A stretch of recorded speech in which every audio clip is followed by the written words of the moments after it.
Yeah. Keep the fans from leaving. We keep doing this, and just a nice way to keep going about it, and realizing that something's going to happen if we keep pitching. And Jaime did a terrific job after he found his groove after the first, and the third he really found that sink. After that, hand the ball to Jonathan and then Trevor, getting it done. But just keeping us in the game so the offense can get something going, because we had a tough time getting anything going against Lamb. How important is it to strike in the eighth, knowing that Chapman is pitching in the ninth? I know you always think you could hit Chapman, but it never seems to happen. Well, I'll let the fellas know you said that, Rick. Well, you do keep in mind what their bullpen status is, and they have a closer that's done a nice job for a long time, and we respect that. But I put our guys up against anybody, especially in tough situations, because they seem to figure out a way to get it done. And it was our young guys stepping it up again, and then Johnny coming through big, and just a good overall effort of not giving in. And that was kind of, man, I mean, how many times we've seen it this year. Just keep playing the game and trust that somebody's going to get the job done. Your 12th win when trailing after 7 innings. Does that number stand out to you? It feels like that's about right. Yeah. I mean, it seems like more than that we've had to come back late. But it takes a lot of things to happen.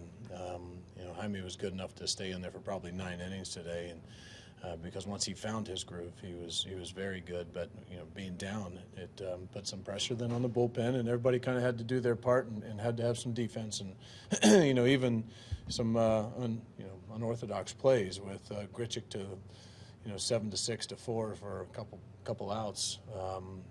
These guys, I think they're just staying with what's worked, and that's whatever it takes. We'll find a way. How much they still thought that Grichuk was out there when Frazier goes for second? Frazier was almost safe too. I mean, Piscotty's got to come up and put a good throw and anticipate it's going to happen all the time. I think in the first might have caught him a little off guard, and after that I think they were more than aware, and they were going to push it. And we do the exact same thing. If we find a weakness, we find something that we can get an extra base. They're so hard to come by, especially in a one-run game. You take whatever you can get. How much is a good way as fan complicating your attempts to get some of your injured outfielders some playing time here? He's not complicating it. He does what he does. He's playing. I mean, that's the nature of the game. And young guys come in here and they get opportunities, and then they got to maximize them. And to say that he's maximized it, I think, would be an understatement. He's doing a terrific job on both sides, and he comes in prepared to play every single day, and love the energy that he brings, and just wanted him to keep doing what he's doing, and we'll figure the rest of the stuff out. It seems to work itself out over time. Mike, there's a lot of conversation yesterday about the edge that you guys played with, the circumstances that helped create that. How much of that did you see carry over tonight? Were you guys able to kind of sustain what you had started with yesterday? I think being home helps that edge too. There's just such a great atmosphere here right now, and this time of year, and, guys can smell the finish line, and that we're going to go one game at a time, but fans get it too, that there's just life and there's energy here, and it's a great atmosphere to play in. That coupled with the fact that they realize this is what you play for. You play for those significant games at the end of the season, and then you take them one at a time like we've done all year. But to get caught up in this, I think it'd be a shame if they didn't, because this is fun.